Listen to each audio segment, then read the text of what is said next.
Good afternoon, all. Good afternoon. Good afternoon, ma'am. Good afternoon. കേൾക്കാൻ പറ്റുന്നില്ല എല്ലാവർക്കും? Voice clear അല്ലേ? Yes, ma'am. ഓക്കെ. അപ്പൊ നമ്മൾ ലാസ്റ്റ് ക്ലാസ്സിൽ നാബ് വരെ പറഞ്ഞു നിർത്തിയിട്ടുണ്ടായിരുന്നു. എന്നാലും 1 വീക്ക് കഴിഞ്ഞിട്ടാണ് നമ്മൾ കാണുന്നത്. അതുകൊണ്ട് ഞാൻ ഒന്നുകൂടി നാബ് മുതൽ ഒന്നുകൂടി പറയാണ്. അന്ന് ക്ലാസ്സിൽ കയറാത്തവർക്കും അതുപോലെ നമുക്ക് ഒന്നും കൂടി റിക്കവർ ചെയ്യാനായിട്ട് അത് ഹെൽപ്പ് ചെയ്യും. Okay. So, National Accreditation Board for Hospital and Healthcare Providers നെയാണ് നമ്മൾ നാബ് എന്ന് പറയുന്നത്. ആ സിംബലൊക്കെ നോക്കുക. ഓക്കെ. നാബിന്റെ അബ്രീവേഷൻ ആണ് National Board for Hospital and Health Care Providers എന്ന് പറയുന്നത്.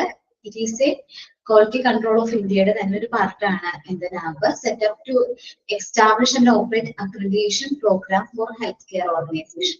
നാബ് സെറ്റപ്പ് ചെയ്തിരിക്കുന്നതും എസ്റ്റാബ്ലിഷ് ചെയ്തിരിക്കുന്നതും ഹെൽത്ത് കെയർ ഓർഗനൈസേഷനിൽ എന്താ പറയാ അക്രഡിറ്റേഷൻ പ്രോഗ്രാംസ് കണ്ടക്ട് ചെയ്യാൻ വേണ്ടിയിട്ടാണ്. ഇറ്റ് ഈസ് ഫോംഡ് ഇൻ, ഞാൻ തിരിച്ചു തന്നിട്ടുണ്ടായിരുന്നോ?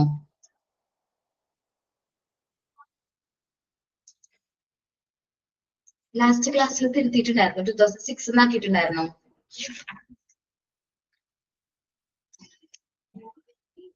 അത് നോക്കിയിട്ട് മിസ്സേ വീണ്ടും 2005 എന്ന് തന്നെ ആക്കിയായിരുന്നു. ഓക്കെ, 2005 തന്നെ ആക്കിയിട്ടുണ്ട്.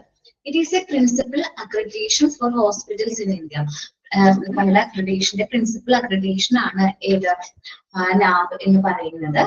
The organization, the Quality Council of India and its accreditation board for hospital and healthcare providers have designed and exacerbated healthcare standards for hospital and healthcare providers.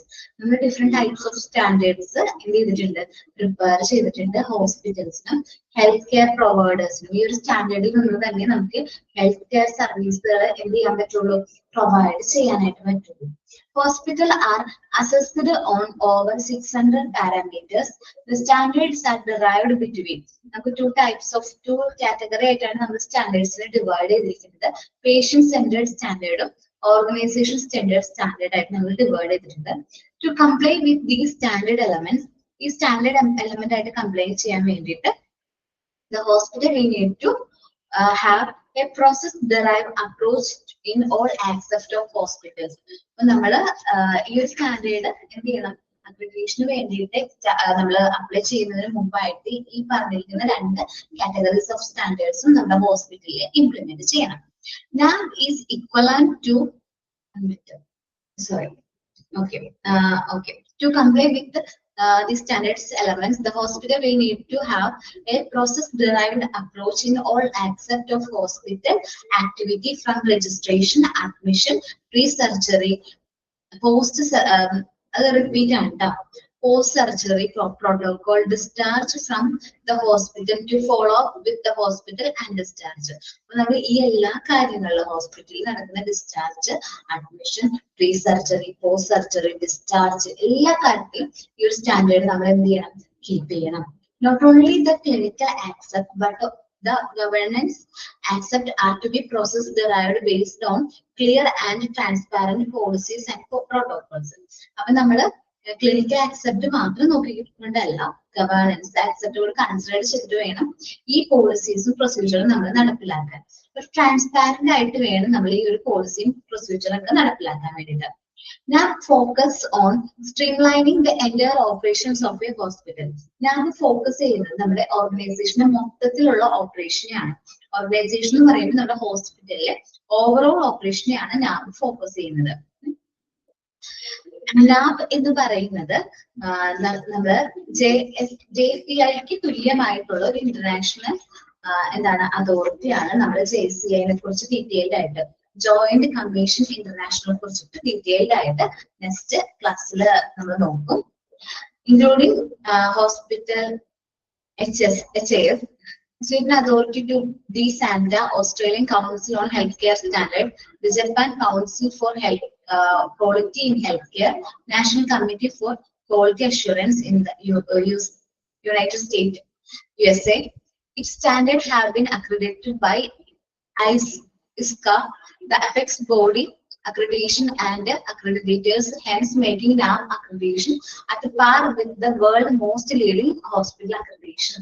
NAM standard എന്ന് പറയുന്നത് നമ്മുടെ വേൾഡിൽ തന്നെ ഏറ്റവും നല്ലൊരു എന്താണ് അക്രഡിറ്റേഷൻ തന്നെയാണ്. കാരണം നാഫിന്റെ അക്രഡിറ്റേഷൻ പ്രോസസ് അല്ലെങ്കിൽ അക്രഡിറ്റേഷൻ നമുക്ക് JCIക്ക് വരെ തുല്യമായിട്ടുള്ളൊരു എന്താണ് അംഗീകാരമാണ്.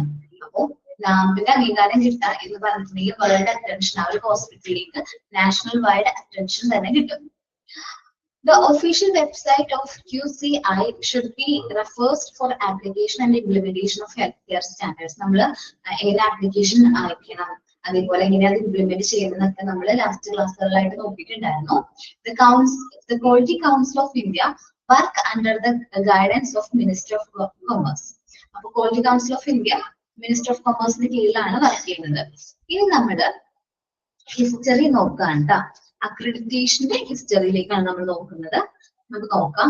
The term accreditation means a systematic assessment of hospital against accepted standards. Accreditation എന്ന് പറയുന്നത് ഒരു സിസ്റ്റമാറ്റിക് ആയിട്ടുള്ള ഒരു അസസ്മെന്റ് ആണ്. ഹോസ്പിറ്റൽസിന്റെ സ്റ്റാൻഡേർഡ്സ് അസസ് ചെയ്യുന്ന ഒരു പ്രോസസ്സിനെയാണ് അക്രഡിറ്റേഷൻ എന്ന് പറയുന്നത്. Originally accreditation was built for hospitals. Accreditation ആദ്യം ബിൽഡ് ചെയ്ത ഹോസ്പിറ്റൽസിന് വേണ്ടിയിട്ടാണ്. But later it was extended to ഇന്ന് നമ്മുടെ primary care, blood bank, medical imaging service, മറ്റു ഹോസ്പിറ്റൽ സർവീസ് സെക്ടേഴ്സിലൊക്കെ ഈ ഒരു അക്രഡിറ്റേഷൻ കൊടുക്കുന്നുണ്ട്. But later it was extended to primary care, blood bank, medical image service, and other healthcare sectors. The origin of the accreditation process was in United States of America. നമ്മൾ last class ആദ്യം class start ചെയ്ത സമയത്ത് അക്രഡിറ്റേഷനെ കുറിച്ചിട്ട് നമ്മൾ നോക്കിയിട്ടുണ്ടായിരുന്നു. ഓർമ്മയുണ്ടോ? American College of സർജൻസിനെ കുറിച്ചൊക്കെ പറഞ്ഞത്. അപ്പോ in 1970-ലാണ് American College of Surgeon develop ചെയ്തു, ഒരു പ്രോഗ്രാം ഡെവലപ്പ് ചെയ്തു. എന്താണ്? മിനിമം സ്റ്റാൻഡേർഡ് ഫോർ ഹോസ്പിറ്റൽസിന്. ഹോസ്പിറ്റൽസിന് വർക്ക് ചെയ്യുന്നുണ്ടെങ്കിൽ ഒരു മിനിമം സ്റ്റാൻഡേർഡ് നമ്മൾ മെയിൻറ്റെയിൻ ചെയ്യണം.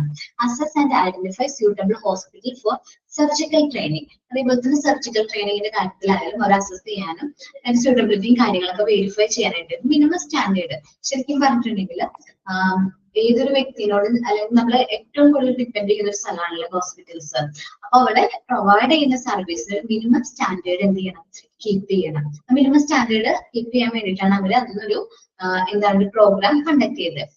This developed into a multidisciplinary program of standardization. പിന്നീട് ഇതൊരു മൾട്ടി ഡിസിപ്ലിനറി ആയിട്ടുള്ള ഒരു പ്രോഗ്രാം ആയി സ്റ്റാൻഡർഡൈസേഷന് വേണ്ടിയിട്ടുള്ള ഒരു മൾട്ടി ഡിസിപ്ലിനറി പ്രോഗ്രാം ആയിട്ട് അത് ഡെവലപ്പ് ചെയ്തു. And in 1951 leads to the formation of the Independent Joint Commission on Hospital Accreditation. പിന്നീട് independent joint commission of hospital accreditation വന്നു. Now known as ഇന്നത് പറയുന്നത് Joint Commission on Accreditation of Hospital Organization ആണ്. All subsequent national program have been derived from this either directly or indirectly. പിന്നീട് വന്നിട്ടുള്ള എല്ലാ national പ്രോഗ്രാംസുകളും കാര്യങ്ങളൊക്കെ ഒന്നില്ലെങ്കിൽ നമ്മള് joint commission on accreditation of hospital ഓർഗനൈസേഷന്റെ ഭാഗമായിട്ടോ ഡയറക്ട്ലിയോ ഇൻഡയറക്ട്ലി ആണ് അത് ഇംപ്ലിമെന്റ് ചെയ്തിരിക്കുന്നത്. നാബാണ്. നാബിന്റെ ആ ലോഗവും കാര്യങ്ങളൊക്കെയാണ് വീണ്ടും കാണിക്കുന്നത്. ശ്രദ്ധിക്കുക. As the demand for accreditation ഗ്രൂ.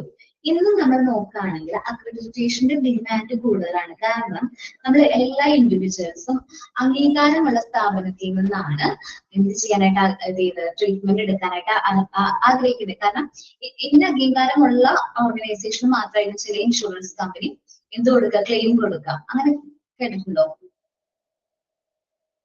നാമിന്റെ എല്ലാ അക്രഡിറ്റേഷൻ ഉള്ള അതോറിറ്റികളിൽ മാത്രമായിരിക്കും അവർ ഇൻഷുറൻസ് ക്ലെയിമും കാര്യങ്ങളൊക്കെ സെറ്റിൽ ചെയ്യുന്നത്. അപ്പോ നമ്മള് ഇന്ന് അക്രഡിറ്റേഷന്റെ ആ ഒരു ഡിമാൻഡ് എന്ന് പറയുന്നത് കൂടിക്കൊണ്ടിരിക്കുകയാണ്. As the demand for accreditation grew, the Joint Commission International JCI was established for this purpose in USA in the year 1998. അപ്പൊ അക്രഡിറ്റേഷന് ഡിമാൻഡ് കൂടിയതിന്റെ ഭാഗമായിട്ടാണ് ഇത് ഫോം ചെയ്തത്, JCI ഫോം ചെയ്തത്. അത് 1998 ഫോം ചെയ്തത്. എവിടെയാണ് ഫോം ചെയ്തത്? USA അപ്പൊ ഒത്തിരി ക്വസ്റ്റ്യൻസ് അവരുടെ സെന്റൻസിൽ കിട്ടിയില്ലേ? JCIയുടെ ഫുൾ ഫോം എന്താണ്? എവിടെയാണ് ഫോം ചെയ്തത്? ഏത് ഇയറിലാണ് ഫോം ചെയ്തത്? ഓക്കെ ആണോ?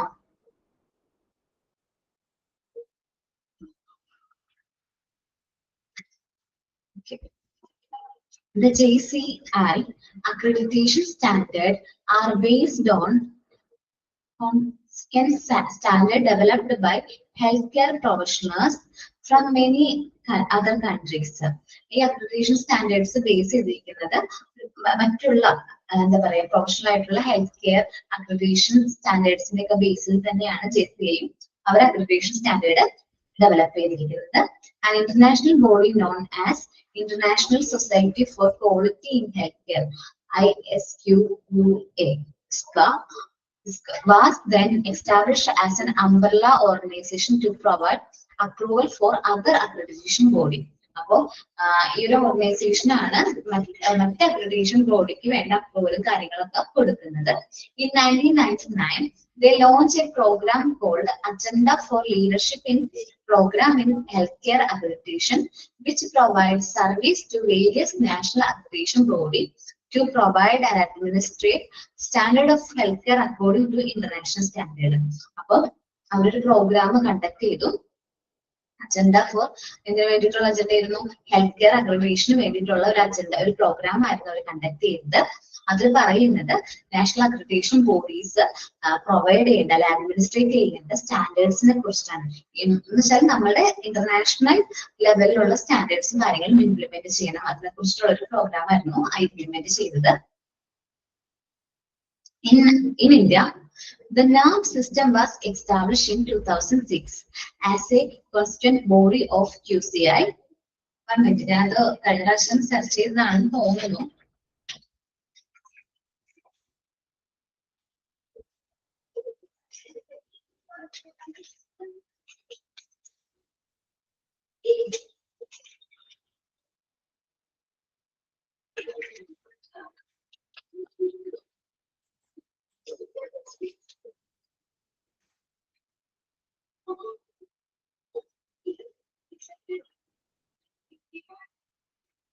NAB system was established in 2006. അങ്ങനെ തന്നെയാണ് ട്ടോ.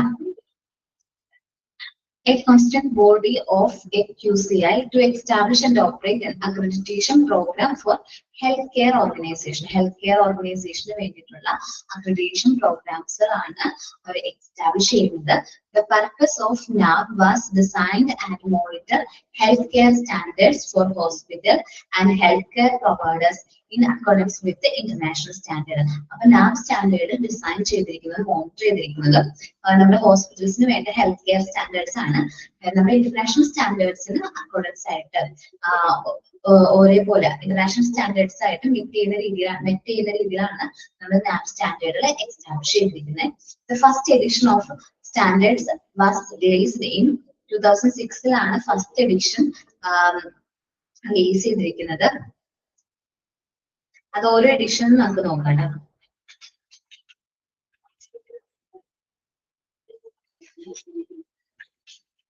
ഓരോ എഡിഷനും നമ്മൾ ടെസ്റ്റിൽ പറയുന്നില്ല, എന്നാൽ നമ്മൾ അറിഞ്ഞിരിക്കണം അല്ല ഏത് നമ്പർ സ്റ്റാൻഡേർഡ് ആണ് ഇപ്പോ കറന്റ്ലി പോകുന്നത്. അതേപോലെ തന്നെ നോക്കാം കേട്ടോ. ഫസ്റ്റ് എഡിഷൻ വന്നത് ഏതാണ്? ഇപ്പൊ വരുന്നത് ഏത് സ്റ്റാൻഡേർഡ് ആണ്? 6th എഡിഷൻ ആണ് കറന്റ്ലി NAB സ്റ്റാൻഡേർഡ് ആയിട്ട് നമ്മൾ ഫോളോ ചെയ്യുന്ന NAB സ്റ്റാൻഡേർഡ്. നിങ്ങളുടെ ടെസ്റ്റിൽ കൊടുത്തിരിക്കുന്ന 4th എഡിഷൻ വരെ ഉള്ളൂ. ഓക്കെ, ആദ്യം 2006 ഫസ്റ്റ് NAB സ്റ്റാൻഡേർഡ് എസ്റ്റാബ്ലിഷ് ചെയ്തു. 3 വർഷം കൂടുമ്പോൾ അത് റിവൈസ് ചെയ്യുന്നുണ്ട്. കറന്റ്ലി 4th എഡിഷൻ എന്നല്ലേ പറഞ്ഞിരിക്കുന്നത്, ശരിക്കും കറന്റ്ലി 6th എഡിഷൻ ആണ് NAB സ്റ്റാൻഡേർഡിന്റെ 6th എഡിഷൻ ആണ് കറന്റ്ലി എന്ത് ചെയ്യുന്നത്, റൺ ചെയ്യുന്നത്, റിലീസ് ചെയ്തിരിക്കുന്നത് 2025. ഞാൻ അതിനെക്കുറിച്ച് നിങ്ങൾക്ക് പറഞ്ഞു തന്നിട്ടുണ്ടായിരുന്നോ? പറഞ്ഞോ എന്റെ ഒരു ഓർമ്മ. NAB സ്റ്റാൻഡേർഡ് ഇത് ഏതാണ് കറന്റ്ലി നമ്മൾ ഫോളോ ചെയ്യുന്നുള്ളത് പറഞ്ഞോ? എന്തൊക്കെ ആരും ഒന്നും പ്രതികരിക്കാത്തെ? ഓർമ്മയില്ല? ഞാൻ പറഞ്ഞിട്ടുണ്ടായിരുന്നില്ല. ഈ ഒരു പോർഷൻ എനിക്ക് മുമ്പ് ഡിസ്കസ് ചെയ്തിട്ടുണ്ടായിരുന്നോ? ഈ നമുക്ക് തന്നെ ആദ്യം ഒരു ടൈമിൽ പറഞ്ഞു എന്നാണ് ഇതിൽ ഓർമ്മ. കുഴപ്പമില്ല, വേറെ ഏതെങ്കിലും ക്ലാസ്സിലായിരിക്കാം. അപ്പൊ ആദ്യം ഫസ്റ്റ് എഡിഷൻ വന്നതിന് ശേഷം 2006 ഫസ്റ്റ് എഡിഷൻ വന്നതിന് ശേഷം നമ്മൾ ഇപ്പോ കറന്റ് നാബ് റിലീസ് ചെയ്തിരിക്കുന്ന സ്റ്റാൻഡേർഡ് 6th എഡിഷൻ ആണ്. 6th edition of accreditation standard which will come into force into effects on എന്ന് മുതലായിരുന്നു എഫക്ട് ആയി തുടങ്ങിയത്. നമ്മള് ജനുവരി 1, 2025 മുതലായിരുന്നു എസ്റ്റാബ്ലിഷ് ചെയ്തിരിക്കുന്നത്. ഇതിനു മുമ്പ് വന്ന സ്റ്റാൻഡേർഡ് എന്ന് പറയുന്നത് 5th എഡിഷൻ ആണ്. അത് ഓഗസ്റ്റ് 2020 എസ്റ്റാബ്ലിഷ് ചെയ്തത്. നമ്മൾ 3 വർഷം കൂടുമ്പോൾ നാബ് സ്റ്റാൻഡേർഡുകൾ മാറുന്നുണ്ട് കേട്ടോ. ഓക്കെ, ഈ ഒരു കാര്യത്തെ കുറിച്ച് ക്ലിയർ ആയോ? 6th എഡിഷൻ ജനുവരി 1, 2005 5th എഡിഷൻ ഓഗസ്റ്റ് 2020. ജസ്റ്റ് നിങ്ങളുടെ നോളജിന് വേണ്ടിയിട്ട് മാത്രമാണ് ഞാൻ ഈ പറഞ്ഞത്. എക്സാം റിലേറ്റഡ് ആയിട്ടൊന്നും ക്വസ്റ്റ്യൻ ഇങ്ങനെ വരില്ല. ഞാൻ നിങ്ങൾക്ക് അറിഞ്ഞിരിക്കാൻ വേണ്ടിയിട്ട് മാത്രമാണ് പറഞ്ഞത്. അതിൽ നമ്മളൊന്നൊരു ഇന്റർവ്യൂവിനൊക്കെ തയ്യാറാകുന്ന സമയത്ത് ജസ്റ്റ് ഒന്ന് അറിഞ്ഞിരിക്കുന്നത് നല്ലതാണ്. നിങ്ങളോട് ചോദിക്കാം, കറന്റ് ഏത് നാബ് സ്റ്റാൻഡേർഡ് ആണ് നമ്മൾ ഫോളോ ചെയ്യുന്നത് എന്നൊരു ക്വസ്റ്റ്യൻ ചോദിച്ചാൽ നമുക്ക് അറിഞ്ഞിരിക്കണോ അല്ലെ? 6th എഡിഷൻ ആണ് എന്ന് പറയാൻ പറ്റണോ അല്ലെ? അതിന് വേണ്ടിയിട്ടാണ് കറന്റ് ഇപ്പോഴത്തെ സ്റ്റാൻഡേർഡിനെ കുറിച്ച് ഞാൻ പറഞ്ഞത്. ഓക്കെ, ഇനി നമ്മൾ നോക്കാൻ പോകുന്നത് നോക്കാം.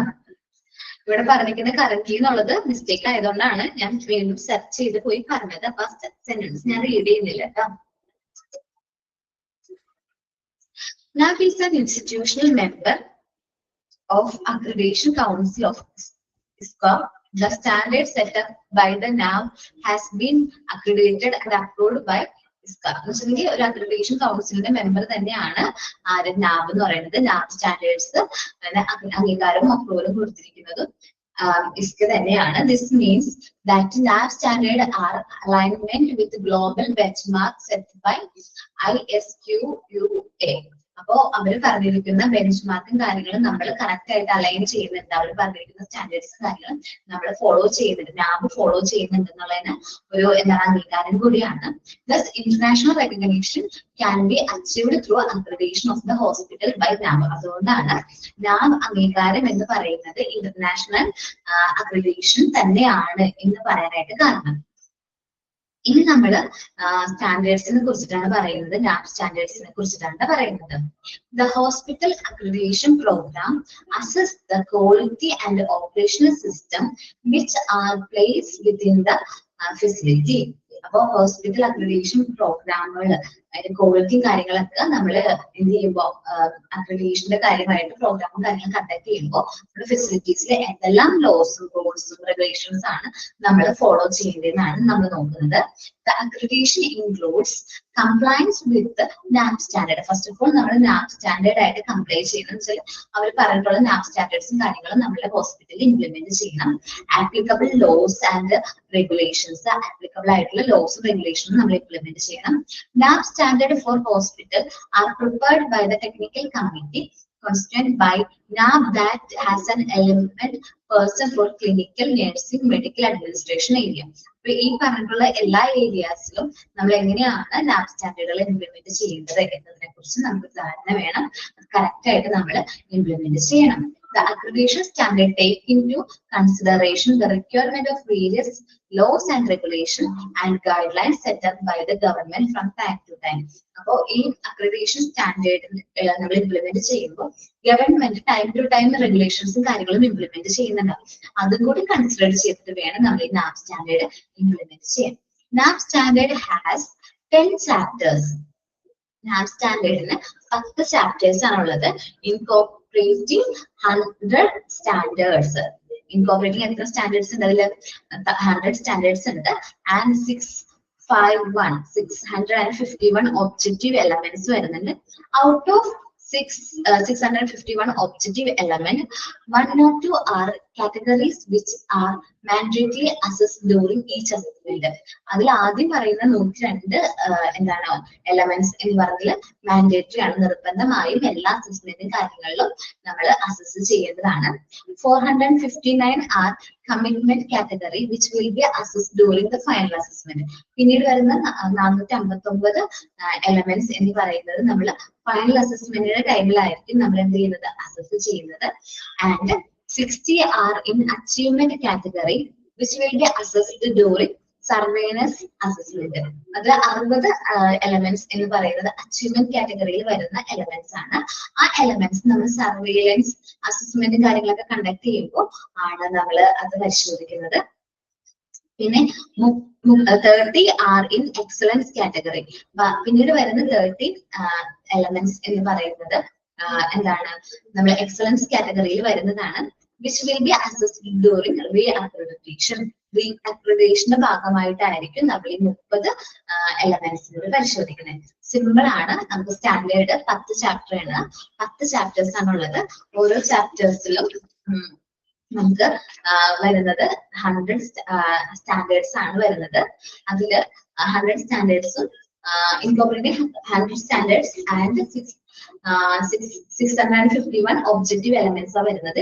ഈ 651 objective elements നമ്മൾ ഒറ്റ at a time നമ്മൾ അസസ് ചെയ്യില്ല.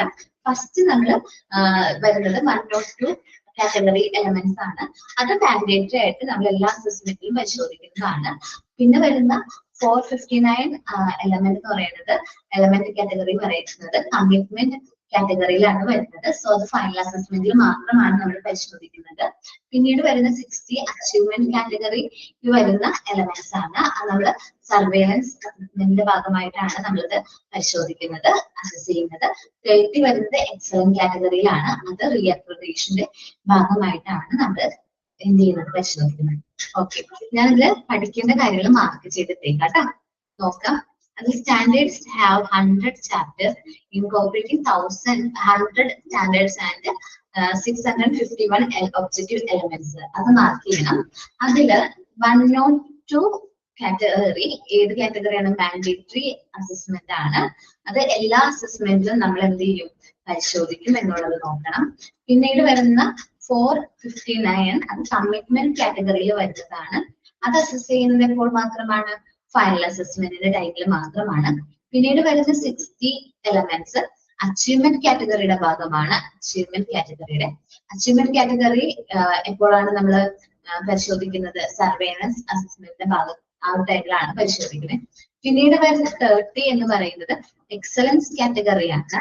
എക്സലൻസ് കാറ്റഗറി എന്ന് പറയുന്നത് റീഅക്രഡിറ്റേഷന്റെ ഭാഗമായിട്ടാണ് നമ്മൾ അസസ് ചെയ്യുന്നത്.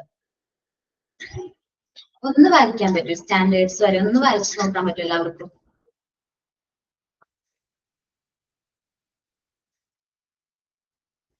വേഗം ഒന്ന് റീഡ് ചെയ്യാം കേട്ടോ. പ്രത്യേകിച്ച് സ്റ്റാൻഡേർഡ്സ് ഒന്ന് വേഗം റീഡ് ചെയ്യണം കേട്ടോ.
റീഡ് ചെയ്ത് കഴിഞ്ഞാല് മെസ്സേജ് അയക്കണം കേട്ടോ.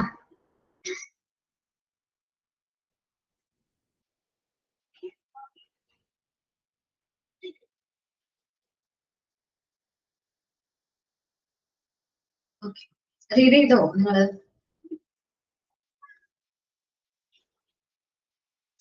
ഓക്കെ, ഇനി നമ്മള് ലാബ് സ്റ്റാൻഡേർഡ്സ് നോക്കാൻ പോവാണേ. അതില് നമ്മൾ 4th എഡിഷന്റെ ഭാഗമായിട്ട് പറഞ്ഞിട്ടുള്ള ലാബ് സ്റ്റാൻഡേർഡ്സ് ആണ് നമുക്ക് ടെസ്റ്റിൽ നോക്കാനുള്ളത്. അതിൽ നിന്ന് ഒരുപാട് ചേഞ്ചസ് വന്നിട്ടില്ല. പുതിയ സ്റ്റാൻഡേർഡ്സിനായാലും ഒത്തിരി മാറ്റങ്ങൾ വന്നിട്ടില്ല. ഏകദേശം സെയിം തന്നെ, ഏകദേശം മാച്ച് ആണ്. നമുക്ക് നോക്കാം. Lab standards 4th edition standards are documented in 10 chapters. 4th edition standard lab standards നമ്മൾ 10 ചാപ്റ്റേഴ്സ് ആയിട്ടാണ് ഡോക്യുമെന്റ് ചെയ്തിരിക്കുന്നത്. Which are as follows. താഴെ പറയുന്നതാണ് അതിൽ മെയിൻ ആയിട്ട് വരുന്നത്. ഫസ്റ്റ് വരുന്നത് assess, assessment and continuity of care, AAC. Okay, AAC standard നമ്മൾ ഷോർട്ട് ആയിട്ട് പറയുന്നതാണ് AAC എന്ന് പറയുന്നത്. Care of patient, COP. Care of patient, COP. Management of meditation, MOM. Management of meditation, MOM. Patient rights and education, PRE. Patient rights and education, PRE. Next, hospital infection control, HIC. Hospital infection control, HIC. Patient safety and quality improvement, PSQ. Patient safety and quality improvement, PSQ. Responsibility of management, ROM. Responsibility of management, ROM. Facility management and safety, FMS. Facility management and safety, FMS. Human resource management, HRM. Human resource management, HRM. Information management system, IMS. Information management system, IMS. അങ്ങനെ നമുക്ക് 10 standards ആണ് mainly വരുന്നത്. അതിൽ ആദ്യത്തെ 5 standards patient centered standard ആണ്. ആദ്യത്തെ 5 standards AAC, COP, MOM, PRE, HIS. ഇത്രയും standards എന്ത് സെന്റേർഡ് സ്റ്റാൻഡേർഡ്സ് ആണ്? പേഷ്യന്റ് സെന്റേർഡ് സ്റ്റാൻഡേർഡ്സ് ആണ്. പിന്നീട് വരുന്ന 5 ചാപ്റ്റേഴ്സ് പിന്നീടുള്ള 5 ചാപ്റ്റേഴ്സ് ഓർഗനൈസേഷൻ സെന്റേർഡ് ആണ്. 6 വരുന്നത് PSQ, പിന്നെ ROM, FMS, HRM, IMS. ഇത്രയും സ്റ്റാൻഡേർഡ്സ് ഏതായിട്ട് വരുന്നതാണ്? ഓർഗനൈസേഷൻ സെന്റേർഡ് സ്റ്റാൻഡേർഡ് ആണ്. ഓക്കെ, അതടുത്തതില് അത് ക്ലാസിഫൈ ചെയ്ത് പറയുന്നുണ്ട് കേട്ടോ. ഇമേജ് കാണുന്നില്ലേ? പേഷ്യന്റ് സെന്റേർഡ് സ്റ്റാൻഡേർഡും ഓർഗനൈസേഷൻ സെന്റേർഡ് സ്റ്റാൻഡേർഡും. അതിന്റെ ടൈറ്റിൽസ് പറയുന്നുണ്ട്. പിന്നെ ടൈറ്റിൽ AAC 1, AAC 2 അങ്ങനെയായിരിക്കും ആ സ്റ്റാൻഡേർഡ് പറയുന്നത്. അപ്പോ ഫുൾ ഫോം നോക്കി വെക്കണം എല്ലാവരും. ഫുൾ ഫോമുകൾ നോക്കി വെക്കണം. അതേപോലെ തന്നെ കുറെ ഫുൾ ഫോം ആയല്ലേ, നമ്മൾ ജസ്റ്റ് 10 നമുക്ക് സിമ്പിൾ ആയിട്ട് പഠിക്കാൻ പറ്റും. അപ്പോ അത് നോക്കി വെക്കുക കേട്ടോ. പിന്നെ നോക്കേണ്ടത് പേഷ്യന്റ് സെൻട്രിക് സെന്റേർഡ് സ്റ്റാൻഡേർഡ് എന്ന് വെച്ചാല് which of the following not include in patient centered standard എന്നൊരു ക്വസ്റ്റ്യൻ വന്നു കഴിഞ്ഞാൽ അതിൽ ഏത് സ്റ്റാൻഡേർഡ് ആണ് അതിൽ ഇൻക്ലൂഡ് ചെയ്യാത്തത് എന്ന് മനസ്സിലാക്കാനായിട്ട് നിങ്ങൾക്ക് പറ്റണം. ഓക്കെ, ക്വസ്റ്റ്യൻ വരുന്ന രീതി മനസ്സിലായോ? നോക്കി വെക്കണം കേട്ടോ. ഇനി ചാപ്റ്റേഴ്സ് ആണ് വീണ്ടും അവർ ക്ലാസിഫൈ ചെയ്തിരിക്കുകയാണ്. ഇതിൽ പേഷ്യന്റ് സെന്റേർഡ് സ്റ്റാൻഡേർഡെന്നും ഓർഗനൈസേഷൻ സെന്റേർഡ് സ്റ്റാൻഡേർഡെന്നും രണ്ടായിട്ട് ക്ലാസിഫൈ ചെയ്തിട്ടുണ്ട്. ടൈറ്റിൽസ് പറഞ്ഞിട്ടുണ്ട്. AACയില് 14 സമ്മറി ഓഫ് സ്റ്റാൻഡേർഡ്സ് ഉണ്ട്. നമ്മൾ ഈ 14 സ്റ്റാൻഡേർഡ്സും റീഡ് ചെയ്യും. അത് ജസ്റ്റ് ടൈറ്റിൽസ് കാര്യങ്ങളൊക്കെ റീഡ് ചെയ്ത് പോകും. ഉള്ളിലേക്ക് ഡീറ്റെയിൽഡ് ആയിട്ട് നമ്മൾ നോക്കുന്നില്ല. അതിൽ ഒബ്ജക്റ്റീവ് എലമെന്റ് 96 ഒബ്ജക്റ്റീവ് എലമെന്റ്സ് ഉണ്ട്. ഏതില്? AACയില് ഒബ്ജക്റ്റീവ് എലമെന്റ്സ് 96 ഉണ്ട്. നെക്സ്റ്റ് സ്റ്റാൻഡേർഡ് ആണ് COP. COPയില് 22 എലമെന്റ്സ് ആണുള്ളത്. 22 മിനിറ്റ് കേട്ടോ, നമുക്ക് കൂട്ടി നോക്കട്ടെ കേട്ടോ.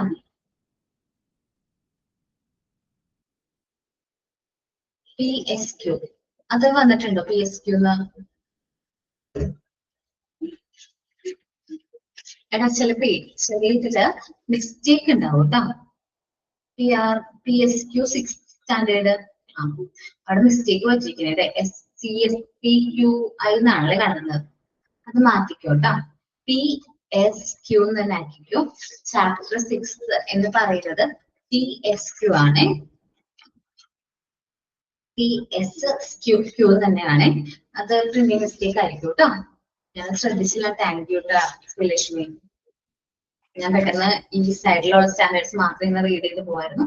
അപ്പൊ 22 സമ്മറി സ്റ്റാൻഡേർഡ്സ് ആണ് ഏതിനുള്ളത്? COP ഉള്ളത്. നെക്സ്റ്റ് ഒബ്ജക്റ്റീവ് എലമെന്റ്സ് എന്ന് പറയുന്നത് 151. നമുക്ക് അത്ര ഡീറ്റെയിൽഡ് ആയിട്ട് സ്റ്റാൻഡേർഡ്സ് ഒക്കെ ബൈഹാർട്ട് പഠിക്കണം എന്നില്ല കേട്ടോ. അതിൽ വരുന്ന കണ്ടന്റും കാര്യങ്ങളും പഠിക്കണം. ആ ഫുൾ ഫോം നോക്കണം. MOM എന്ന് പറയുന്നത് 13 സമ്മറി സ്റ്റാൻഡേർഡ്സ് ആണ് MOM-നുള്ളത്. ഇത്രയാണ് 13 സമ്മറി 13. സോ അതില് 76 ഒബ്ജക്റ്റീവ് എലമെന്റ്സ് ആണ്. പിന്നെ പേഷ്യന്റ് റൈറ്റ്സ് ആൻഡ് എഡ്യൂക്കേഷനിൽ വരുന്നത് 8 സ്റ്റാൻഡേർഡ്സ് ആണ്. പിന്നെ HIC ഹോസ്പിറ്റൽ ഇൻഫെക്ഷൻ കൺട്രോളിൽ വരുന്നത് 9 സമ്മറി സ്റ്റാൻഡേർഡ്സ്. അതിൽ ഒബ്ജക്റ്റീവ് എലമെന്റ്സ് 54. അങ്ങനെ പേഷ്യന്റ് സെന്റേർഡ് ആയിട്ടുള്ള സ്റ്റാൻഡേർഡ്സ് ഏകദേശം കംപ്ലീറ്റ് ആയിട്ടുണ്ട്. പിന്നീട് വരുന്നത് PSQ എന്ന് തന്നെ ആക്കിക്കോ. അതിൽ സ്പെല്ലിംഗ് മിസ്റ്റേക്ക് ആണ്. CQA എന്നോ അങ്ങനെ എന്തോ ആണ് ഇവിടെ വന്നിരിക്കുന്നത്. പ്രിന്റിംഗ് മിസ്റ്റേക്കോ ടൈപ്പിംഗ് മിസ്റ്റേക്കോ ആണ്. നിങ്ങളുടെ ടെസ്റ്റിലും ചിലപ്പോ അങ്ങനെ തന്നെ ആയിരിക്കും. അതൊന്ന് എഡിറ്റ് ചെയ്തേക്ക്. PSQ തന്നെ ആക്കിക്കോ. 9 സമ്മറി സ്റ്റാൻഡേർഡ്സ് ആണുള്ളത്. Objective elements 59. നെക്സ്റ്റ് വരുന്നത് റെസ്പോൺസിബിലിറ്റി ഓഫ് മാനേജ്മെന്റ് ROM. അത് 6 സമ്മറി സ്റ്റാൻഡേർഡ്സ് ആണ്. 39 ഒബ്ജക്റ്റീവ്സ് ആണ് പറയുന്നത്. Then FMS facility management safety. അത് FMS എന്ന് പറയുന്നത് 7 സമ്മറി സ്റ്റാൻഡേർഡ്സും 56 ഒബ്ജക്റ്റീവ് എലമെന്റ്സും ആണ് വരുന്നത്. HRM-ലെ 10 സമ്മറി സ്റ്റാൻഡേർഡ്സും ദെൻ അതിൽ വരുന്നത് 53 ഒബ്ജക്റ്റീവ് എലമെന്റ്സും ആണ്. IMS-ല് ഇൻഫർമേഷൻ മാനേജ്മെന്റ് സിസ്റ്റത്തില് വരുന്നത് 7 സമ്മറി സ്റ്റാൻഡേർഡ്സ് ആണ് കേട്ടോ. ഓക്കെ, ഒന്ന് റീഡ് ചെയ്ത് നോക്കണം കേട്ടോ. ഞാനൊന്ന് ആഡ് ചെയ്ത് നോക്കട്ടെ എന്തെങ്കിലും ഇതുണ്ടാവുന്ന ഒന്ന് നോക്കട്ടെ കേട്ടോ. ഈ സ്റ്റാൻഡേർഡ്സ് ഒന്ന് റീഡ് ചെയ്യാം കേട്ടോ.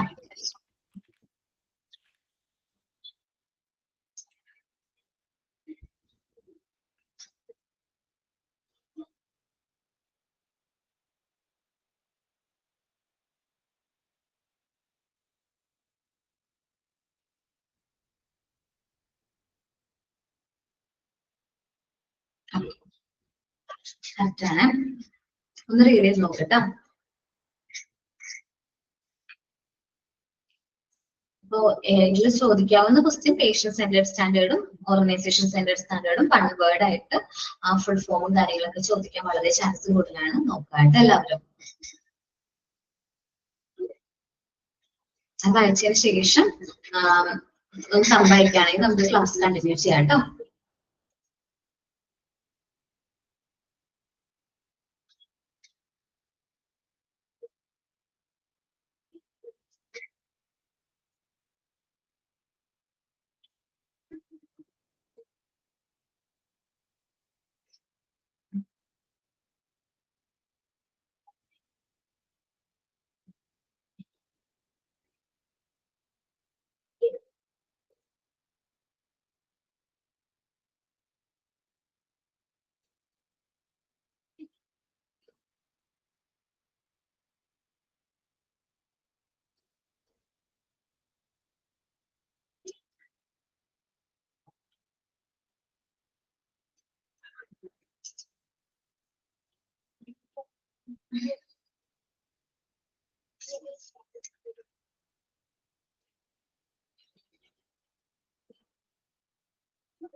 റീഡ് ചെയ്തോ എല്ലാവരും?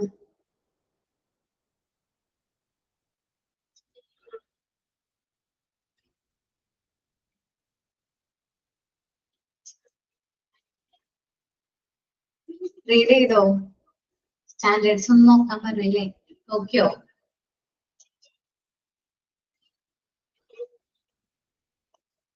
ഓക്കെ, ഇനി നമ്മുടെ സ്റ്റാൻഡേർഡ്സിനെ കുറിച്ച് ഡീറ്റെയിൽ ആയിട്ട് നോക്കാൻ പോവാണ്. A standard is a statement of expectation and that explain the structure and the process that must be substantially in the place in the organization to enhance the quality care. നല്ല രീതിയിലുള്ള quality care കാര്യങ്ങളും provide ചെയ്യാൻ വേണ്ടിയിട്ട് നമ്മൾ follow ചെയ്യേണ്ട കുറച്ച് പ്രോസസ്സും സ്ട്രക്ചറും കാര്യങ്ങളാണ്. ഒരു സ്റ്റേറ്റ്മെന്റ് പോലെ ആയിരിക്കും സ്റ്റാൻഡേർഡ്സിൽ കൊടുക്കുന്നത്.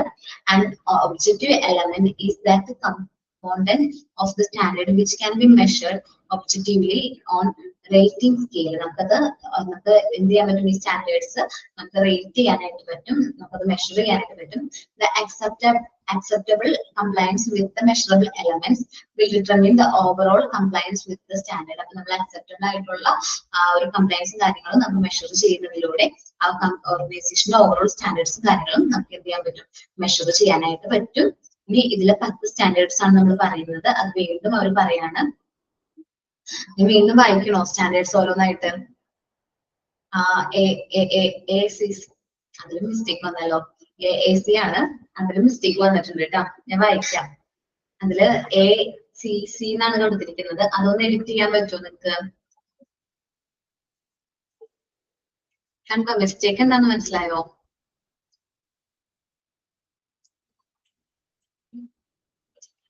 ഒന്ന് എഡിറ്റ് ചെയ്തേക്ക് കേട്ടോ. പിന്നെ COP അത് കെയർ ഓഫ് പേഷ്യന്റ് ആണ്.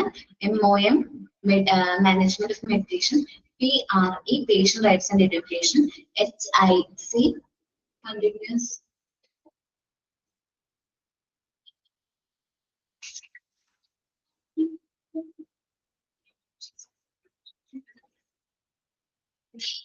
ഓക്കെ ഞാൻ പറയട്ടെ 1 മിനിറ്റ്. CQI ഞാൻ CQI ഒന്ന് റെഫർ ചെയ്തിട്ട് പറയാം കേട്ടോ. ഇത് സെയിം ആണെന്നുള്ളത് ക്വാളിറ്റി ഇംപ്രൂവ്മെന്റ് തന്നെയാണ്. അതിൽ നോക്കാം patient safety and quality improvement ആണോ കറക്റ്റ് നെയിം, അല്ലെങ്കിൽ കണ്ടിന്യൂസ് ക്വാളിറ്റി ഇംപ്രൂവ്മെന്റ് ആണോ എന്ന് ഞാൻ ചെക്ക് ചെയ്തിട്ട് പറയാം കേട്ടോ.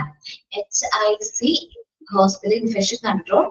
CQI യുടെ ഫുൾ ഫോം ആണെങ്കിൽ കണ്ടിന്യൂസ് ക്വാളിറ്റി ഇംപ്രൂവ്മെന്റ് ആണ്. ഞാൻ ചെക്ക് ചെയ്തിട്ട് പറയാം. ROM responsibility of management. FMS facility management and safety. HRM human resource management. IMS information management system. അങ്ങനെ 10 സ്റ്റാൻഡേർഡ്സും അതിന്റെ നമ്മള് സമ്മറി സ്റ്റാൻഡേർഡ്സും ആണ് ഇത് നോക്കാനായിട്ട് പോകുന്നത്. ആദ്യം വരുന്നത് ഫസ്റ്റ് വരുന്നത് അസസ്മെന്റ് കണ്ടിന്യൂറ്റി ഓഫ് കെയറില് നമ്മള് AAC1 AAC2 അങ്ങനെയാണ് സമ്മറി ഓഫ് സ്റ്റാൻഡേർഡ്സ് പറയുന്നത് കേട്ടോ. അപ്പോ AAC1 the organization define and display the healthcare service that it provide. ഒരു ഓർഗനൈസേഷൻ ഡിഫൈൻ ചെയ്യും ആ ഓർഗനൈസേഷന് എന്തെല്ലാം ഹെൽത്ത് കെയർ സർവീസും കാര്യങ്ങളുമാണ് പ്രൊവൈഡ് ചെയ്യുന്നത്, ഡിസ്പ്ലേ ചെയ്യുന്നത് എന്നത് ആ ഒരു സ്റ്റാൻഡേർഡിൽ പറഞ്ഞിരിക്കണം. AAC2 the organization has well-defined registration and administration process. നമ്മുടെ ഓർഗനൈസേഷനിൽ വെൽ ഡിഫൈൻഡ് ആയിട്ടുള്ള ഒരു രജിസ്ട്രേഷനും അഡ്മിനിസ്ട്രേഷൻ പ്രോസസ്സും വേണം. AAC3 there is an appropriate mechanism for transfer in and out or referral of the patient. നിങ്ങൾക്ക് ട്രാൻസ്ഫർ എന്താണോ inpatient out patient in and ഔട്ടും കാര്യങ്ങളൊക്കെ അറിയാം. അതുപോലെ റെഫറൽ ഓഫ് പേഷ്യന്റ് നിങ്ങൾ ഡിപ്ലോമയിൽ പഠിച്ചിട്ടുണ്ടാവും.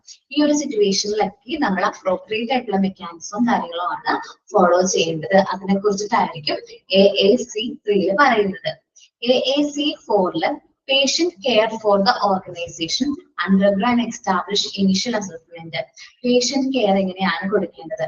ഫസ്റ്റ് ഇനിഷ്യൽ അസസ്മെന്റിന്റെ സമയത്ത് നമ്മൾ എന്തെല്ലാം കാര്യങ്ങളാണ് ശ്രദ്ധിക്കേണ്ടത് എന്നതാണ് AAC4 പറയുന്നത്.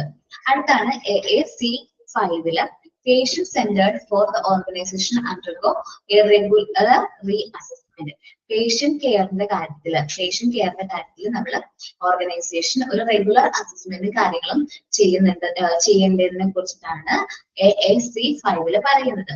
അതേപോലെ തന്നെ നമ്മളുടെ ഓർഗനൈസേഷനിൽ ലബോറട്ടറി സർവീസും കാര്യങ്ങളും പ്രൊവൈഡ് ചെയ്യുന്നുണ്ടെങ്കിൽ അതിനെ കുറിച്ചിട്ടുള്ള സ്കോപ്പും സർവീസുമാണ് AAC6 പറയുന്നത്.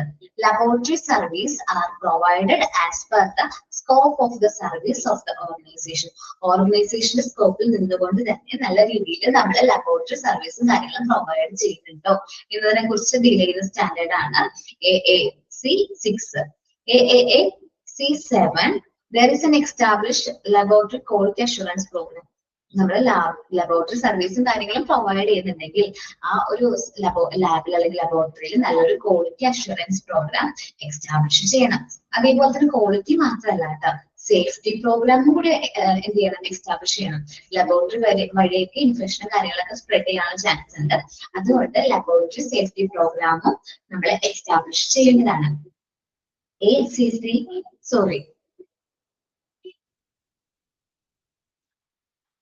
കേട്ടോ. AAC8 എന്ന് പറയുന്നത് there is an established laboratory safety program ആണ്. AAC9 imaging service as provided as അടുത്തതാണ്. അടുത്തൊരു സ്റ്റാൻഡേർഡ് എന്ന് പറയുന്നത് ഇമേജിംഗ് സർവീസ് റിലേറ്റഡ് ആയിട്ടുള്ള സ്റ്റാൻഡേർഡ്സ് ആണ്. ഇമേജിംഗ് സർവീസ് എന്ന് പറയുന്നത് നമ്മൾ സ്കാൻ, എക്സ്റേ റിലേറ്റഡ് ആയിട്ടുള്ള സർവീസും കാര്യങ്ങളൊക്കെ ഉണ്ടല്ലോ, അതിലാണ് ഇമേജിംഗ് സർവീസ് വരുന്നത്. R provided as per the scope of the service of the organisation. ഓർഗനൈസേഷന്റെ സ്കോപ്പ് അല്ലെങ്കിൽ അതിന്റെ സ്കോപ്പ് എന്താണ് എന്നുള്ളതിനെ കുറിച്ചിട്ടാണ് ആ ഒരു സ്റ്റാൻഡേർഡിൽ പറയുന്നത്. അതേപോലെ തന്നെ ആ ഒരു ഇമേജിംഗ് സർവീസിൽ നല്ലൊരു ക്വാളിറ്റി അഷുറൻസ് പ്രോഗ്രാം ഇംപ്ലിമെന്റ് ചെയ്യണം. അതേപോലെ തന്നെ സേഫ്റ്റി പ്രോഗ്രാമും ഇംപ്ലിമെന്റ് ചെയ്യണം. അതിന് AAC10 quality assurance program for imaging service പറയുന്നത്. AAC11 there is an established safety program in imaging service ആണ് പറയുന്നത്. AAC12 patient care in അതേട്ടാ AAC ആണ്. Patient care in continuous and multi ഡിസിപ്ലിനറിനെ കുറിച്ചിട്ടാണ്, കണ്ടിന്യൂസ് പേഷ്യന്റ് കെയറിനെ കുറിച്ചിട്ടാണ് പറയുന്നത്. അടുത്ത AAC13 the organization has established discharge process. നമ്മൾ ഓർഗനൈസേഷൻ ഫോളോ ചെയ്യേണ്ട ഒരു ഡിസ്ചാർജ് പ്രോസസ് എങ്ങനെയായിരിക്കാം അതിനെ കുറിച്ചിട്ടുള്ള കാര്യങ്ങളാണ് പറയുന്നത്. 14 പറയുന്നത് ഡിസ്ചാർജ് സമ്മറിയുടെ കണ്ടന്റ്സിനെ കുറിച്ചിട്ടാണ്. ഓർഗനൈസേഷൻ ഫോളോ ചെയ്യേണ്ട ഡിസ്ചാർജ് സമ്മറിയുടെ കണ്ടന്റിനെ കുറിച്ചിട്ട്. അങ്ങനെ 14 സ്റ്റാൻഡേർഡ്സ് ആണ് നമുക്ക് ഇതിൽ വരുന്നത്, അസസ്, അസസ്മെന്റ്, കണ്ടിന്യൂറ്റി കെയറിൽ വരുന്നത്. ഓക്കെ,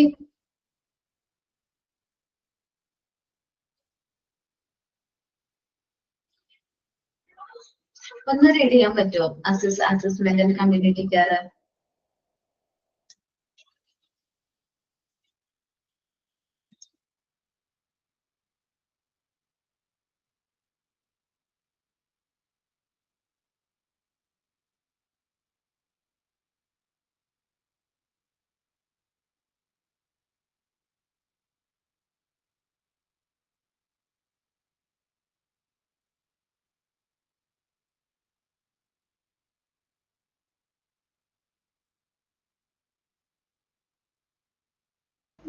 ശ്രീലക്ഷ്മി അത് വേണ്ട കേട്ടോ, അങ്ങനെ ചെയ്താൽ മതി.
ഇല്ലടാ, അത് അങ്ങനെ ഓരോന്നായിട്ട് എടുത്ത് ചോദിക്കില്ല.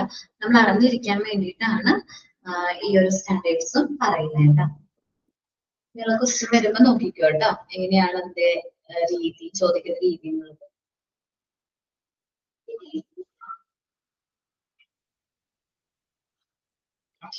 കുറെ സ്റ്റാൻഡേർഡ്സ് ഉണ്ട്. നമ്മളിപ്പോ ഒരു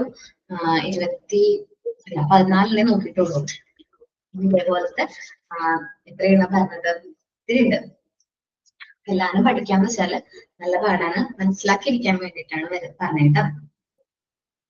ഇനി നമ്മൾ കെയർ ഓഫ് പേഷ്യൻസിനെ കുറിച്ചിട്ടാണ് ഇനി നോക്കുന്നത്. COP, care of patients. Okay, care of patients എന്ന് പറയുന്നത് അതിൽ ഫസ്റ്റ് വരുന്ന standard COP1. The uniform care to the patient is provided in all setting of the organization. ഒരു ഓർഗനൈസേഷൻ ഒരു യൂണിഫോം കെയർ ആയിരിക്കണം, ഒരേപോലെ ആയിരിക്കണം എല്ലാ പേഷ്യൻസിനെയും ട്രീറ്റ് ചെയ്യേണ്ടത്. ഈ കെയർ കൂടുതലുള്ളവരുണ്ടാവും, അത് നമുക്കറിയാൻ പറ്റും അല്ലെ. ഡോക്ടേഴ്സ് പറഞ്ഞിട്ടുണ്ടാവും ഇവർക്ക് കുറച്ചുകൂടി കെയർ കൂടുതൽ കൊടുക്കണം. അതേപോലെ അങ്ങനെ പറഞ്ഞിട്ടുള്ളവർക്ക് സ്പെഷ്യൽ കെയർ കാര്യങ്ങൾ കൊടുക്കാം. അല്ലാത്ത കേസുകളിൽ എല്ലാ പേഷ്യൻസിനെയും ഒരേപോലെ തന്നെ നമ്മൾ ട്രീറ്റ് ചെയ്യണം. Uniform care for the patient is provided in all settings of the hospital and is guided by written guidance and the applicable laws and regulations. Applicable ആയിട്ടുള്ള laws and regulations അനുസരിച്ച്, അതേപോലെ written guidance നമുക്ക് ഡോക്ടേഴ്സും കാര്യങ്ങളും പറഞ്ഞിട്ടുണ്ടാവും, guidance തന്നിട്ടുണ്ടാവും. അതനുസരിച്ച് വേണം നമ്മൾ പേഷ്യൻസിന് കെയർ കൊടുക്കാൻ. എന്നാലും ഒരു യൂണിഫോം കെയർ ആയിരിക്കണം എല്ലാ പേഷ്യൻസിനും നമ്മൾ പ്രൊവൈഡ് ചെയ്യുന്നത്. ഇനി COP2 പറയുന്നത് emergency service are provided in accordance with written guidance, applicable laws and regulations. നമ്മൾ എമർജൻസി സർവീസ് പ്രൊവൈഡ് ചെയ്യേണ്ടത് റിട്ടേൺ ഗൈഡൻസിലൂടെ മാത്രമായിരിക്കണം. ആപ്ലിക്കബിൾ ആയിട്ടുള്ള ലോസും റെഗുലേഷൻസും കാര്യങ്ങളും നമ്മൾ എന്ത് ചെയ്യണം, ഫോളോ ചെയ്തിരിക്കണം. നെക്സ്റ്റ് ആണ് COP3. Ambulance service ensure safe patient transport with appropriate care. നമ്മൾ ആംബുലൻസ് സർവീസ് പ്രൊവൈഡ് ചെയ്യുന്ന സമയത്ത് സേഫ് ആയിട്ടുള്ള പേഷ്യന്റ് ട്രാൻസ്പോർട്ടേഷൻ കെയർ ആയിരിക്കണം പ്രൊവൈഡ് ചെയ്യാനായിട്ട്, കൊടുക്കാനായിട്ട്. COP4 പറയുന്നത് organisation plan and implement mechanism for the care of patient during the community emergency.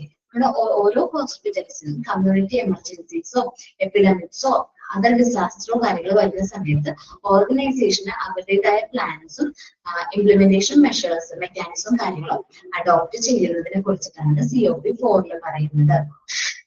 നമ്മൾ Covid ഒക്കെ വന്ന സമയത്ത് ഓരോ ഹോസ്പിറ്റൽസും അവരുടെ പ്ലാൻസും പോളിസീസിനും കുറച്ച് മാറ്റങ്ങളൊക്കെ വരുത്തിയത് ഓർമ്മയുണ്ടോ? അതാണ് ഇവിടെ ഉദ്ദേശിക്കുന്നത് കേട്ടോ.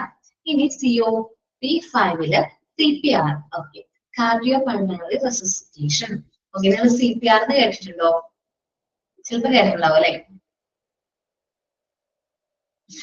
CPR സർവീസ് എങ്ങനെ യൂണിഫോമിറ്റി അക്രോസ് ദ ഓർഗനൈസേഷൻ, നമ്മുടെ ഓർഗനൈസേഷനിലെ മുഴുവനും യൂണിഫോമിറ്റി എങ്ങനെ ഒരേപോലെ ആയിരിക്കണം CPR സർവീസും കാര്യങ്ങളും പ്രൊവൈഡ് ചെയ്യേണ്ടത്.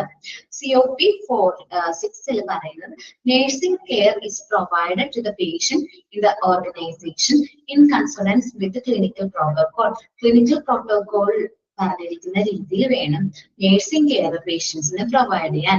അതേപോലെ തന്നെ COP7 clinical procedure are performed safely. നമ്മൾ ക്ലിനിക്കൽ പ്രൊസീജിയറും കാര്യങ്ങളും ചെയ്യുന്ന സമയത്ത് സേഫ് ആയിട്ട് വേണം ആ സർവീസും കാര്യങ്ങളും നമ്മൾ കൊടുക്കാൻ വേണ്ടിയിട്ട്. Then COP8 transfusion service, blood ട്രാൻസ്ഫ്യൂഷനോ എന്തോ ആവട്ടെ, transfusion service are provided as per the scope of the service of the organization and safely. നമ്മൾ ട്രാൻസ്ഫ്യൂഷൻ സർവീസും കാര്യങ്ങളും പ്രൊവൈഡ് ചെയ്യുമ്പോൾ ഓർഗനൈസേഷന്റെ സ്കോപ്പിൽ നിന്നുകൊണ്ട് അതേപോലെ തന്നെ സേഫ് ആയിട്ടും വേണം നമ്മൾ പ്രൊവൈഡ് ചെയ്യാനായിട്ട്.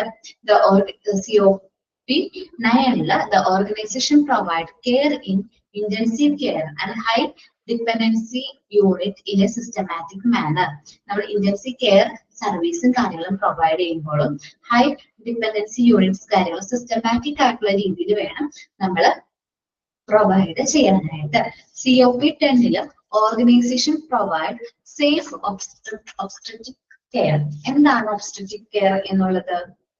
നിങ്ങളൊക്കെ പഠിച്ചിട്ടുണ്ടായിരുന്നല്ലോ, ഡിപ്പാർട്ട്മെന്റ് ഒക്കെ പഠിക്കുന്ന സമയത്ത് നമ്മൾ പഠിച്ചിട്ടുള്ള കാര്യമാണ്. എന്താണ് ഒബ്സ്ട്രറ്റിക് കെയർ? ഗൈനക്കോളജി, പ്രസവ ചികിത്സ അല്ലെ. പ്രസവ ചികിത്സ എന്ന് പറയും. ആ കെയറും കാര്യങ്ങളും സേഫ് ആയിട്ട് വേണം നമ്മൾ പ്രൊവൈഡ് ചെയ്യാനായിട്ട്. കാരണം നമ്മൾ കൊടുക്കുന്ന അനാസ്ഥ കാര്യങ്ങളൊക്കെ എന്താണ്, 20 നമ്പേഴ്സേ ഉള്ളൂ, അത് കുറച്ച് കൂടുതലും കുറവൊക്കെ ഉണ്ട്. നിങ്ങളത് നോക്കാം കേട്ടോ. നമ്മൾ കൊടുക്കേണ്ട കെയറും കാര്യങ്ങളും ആ കുട്ടിയുടെയും നമ്മുടെ ഹെൽത്തിന് വളരെ ഇമ്പോർട്ടന്റ് ആണ്. അതുകൊണ്ട് അവർക്ക് കൊടുക്കുന്ന സർവീസും കാര്യങ്ങളും അത്ര സേഫ് ആയിരിക്കണം. COP11 the organization provides safe pediatric service. Paediatric service safe ആയിട്ടുള്ള പീഡിയാട്രിക് സർവീസ് ആയിരിക്കണം കൊടുക്കേണ്ടത്. COP12 procedure sedation is provided consistently and safely. നമ്മൾ സെഡേഷനും കാര്യങ്ങളും കൊടുക്കുമ്പോൾ നല്ല കറക്റ്റ് ആയിട്ട് സേഫ്ലി ആയിരിക്കണം നമ്മളത് കൊടുക്കാനായിട്ട്. COP13 anesthesia service are provided in consistent and safe manner. നമ്മൾ കറക്റ്റ് ആയിട്ടുള്ള സേഫ് ആയിട്ടുള്ള മാനറിൽ വേണം അനസ്തേഷ്യ സർവീസും കാര്യങ്ങളും പ്രൊവൈഡ് ചെയ്യാൻ. Surgical service are provided in consistent and safe manner. Surgical സർവീസും കാര്യങ്ങളും നമ്മൾ ഇതേപോലെ തന്നെ കറക്റ്റ് സേഫ് ആയിട്ടുള്ള മാനറിലായിരിക്കണം നമ്മൾ പ്രൊവൈഡ് ചെയ്യാൻ. COP15 the organ transplant program is carried out safely. Organ transplant programs correct ആയിട്ട് സേഫ് ആയിട്ട് വേണം നമ്മൾ ഇത് ചെയ്യാനായിട്ട് carry out ചെയ്യാനായിട്ട്. COP16 the organization identify manage patients who are at high risk of morbidity and mortality. രോഗാവസ്ഥ high risk പേഷ്യൻസിനെയും mortality rate മരണ നിരക്ക് കൂടുതൽ വരാനുള്ള ചാൻസ് ഉള്ള പേഷ്യൻസിനെ ഐഡന്റിഫൈ ചെയ്യും. അവർക്ക് വേണ്ട കാര്യങ്ങളും പ്രോപ്പർ ആയിട്ടുള്ള ട്രീറ്റ്മെന്റും കാര്യങ്ങളും നമ്മൾ കൊടുക്കണം. COP7 pain management for patient is done in a consistent manner. Pain management നമുക്ക് വേദന പെയിൻ മാനേജ്മെന്റ് കാര്യങ്ങളൊക്കെ പ്രോപ്പർ ആയിട്ട് കൊടുക്കണം. COP18 rehabilitation services are provided to the patient in a safe and collaborative and consistent manner. Rehabilitation service കൊടുക്കും അല്ലെ. അപ്പം mortality ആണ് മരണനിരക്ക് കേട്ടോ. അപ്പോൾ റീഹാബിലിറ്റേഷൻ സർവീസും കാര്യങ്ങളും പ്രൊവൈഡ് ചെയ്യുമ്പോൾ പേഷ്യൻസിന് സേഫും കൊളാബറേറ്റീവ് ആയിട്ടുള്ള രീതിയിൽ വേണം നമ്മൾ റീഹാബിലിറ്റേഷൻ സർവീസും കാര്യങ്ങളും പ്രൊവൈഡ് ചെയ്യാൻ. ഇനി nutritional therapy is provided to the patient consistently and collaborative. നമ്മൾ പേഷ്യൻസിന് ന്യൂട്രീഷൻ തെറാപ്പി കാര്യങ്ങളൊക്കെ പ്രൊവൈഡ് ചെയ്യുമ്പോൾ അവർക്ക് കംഫർട്ടബിൾ ആയിട്ടുള്ള രീതിയിൽ അവരുടെ ഹെൽത്ത് റിലേറ്റഡ് ആയിട്ടുള്ള രീതിയിൽ അല്ലെങ്കിൽ ഹെൽത്തിന് ഓക്കെ ആവുന്ന രീതിയിലുള്ള ന്യൂട്രീഷണൽ തെറാപ്പി കാര്യങ്ങളായിരിക്കണം നമ്മൾ പ്രൊവൈഡ് ചെയ്യേണ്ടത്. End of the life care is provided in compassionate and considerated manner. ഒരു വ്യക്തി മരണം സംഭവിച്ചു എന്ന് വിചാരിക്കുക, ആ ഒരു സിറ്റുവേഷനിൽ നമ്മൾ കൊടുക്കേണ്ട കെയറും കാര്യങ്ങളും നമുക്കൊരു കമ്പാഷനേറ്റ് ആയിട്ടുള്ള ഒരു കൺസിഡറേറ്റഡ് മാനറിൽ വേണം നമുക്ക് ആ പേഷ്യന്റിന് കൊടുക്കാനായിട്ട്. ഇത്രയും കാര്യങ്ങളാണ് കെയർ ഓഫ് പേഷ്യൻസിൽ പറയുന്നത്. നമുക്ക് നേരത്തെ 22 എന്ന് പറഞ്ഞിട്ടുണ്ടെങ്കിലും നമ്മളുടെ സ്റ്റാൻഡേർഡ്സിൽ ഇവിടെ 20 പറയുന്നുള്ളൂ കേട്ടോ. COP20 വരെ നമുക്ക് പറയുന്നുള്ളൂ കേട്ടോ. ഓക്കെ,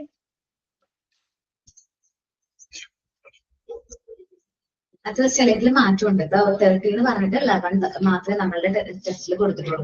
നമുക്ക് നമ്മളുടെ ടെസ്റ്റിലുള്ളത് നോക്കിയാൽ മതി. ഓക്കെ, അപ്പോ നെക്സ്റ്റ് ക്ലാസ്സിൽ വരുമ്പോ അത്രയും റീഡ് ചെയ്തിട്ട് വരാം കേട്ടോ. Okay, so thank you all. Thank you, ma'am. Thank you. Thank you, ma'am. Thank you.